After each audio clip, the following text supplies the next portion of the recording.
L'info écho avec Capital. On débute avec l'info pratique. Assurer son billet de concert ou d'avion est une chose.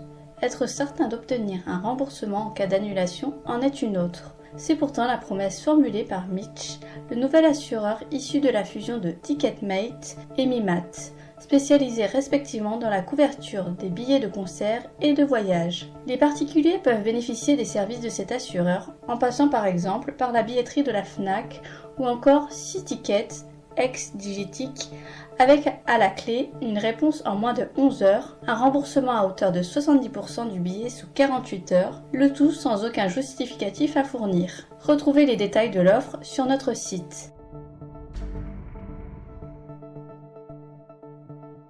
On enchaîne avec la question du jour. À quoi pourrait ressembler la nouvelle réforme de l'assurance chômage ? Comme il l'a promis à plusieurs reprises, Emmanuel Macron compte faire évoluer les règles d'indemnisation chômage en fonction de la santé économique de la France. Elles seraient plus protectrices en cas de situation dégradée et, à l'inverse, plus strictes en cas d'embellie. Les paramètres précis de cette nouvelle réforme doivent être discutés avec les partenaires sociaux dans les prochaines semaines. Mais en attendant, le gouvernement a d'ores et déjà présenté quelques pistes. Découvrez-les sur notre site.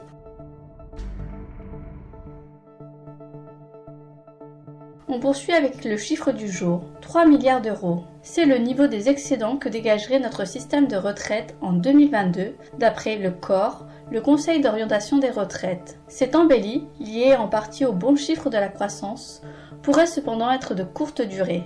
Le rapport annuel de l'institution, réunissant notamment des députés, des syndicats et des spécialistes du dossier, prévoit un retour au déficit dès 2023 et pour les 25 prochaines années. De quoi donner du grain à moudre au gouvernement, qui pourrait lancer rapidement le débat sur la nécessité d'une réforme des retraites. Et on termine avec une bonne nouvelle, si vous n'êtes pas à l'aise avec les démarches administratives.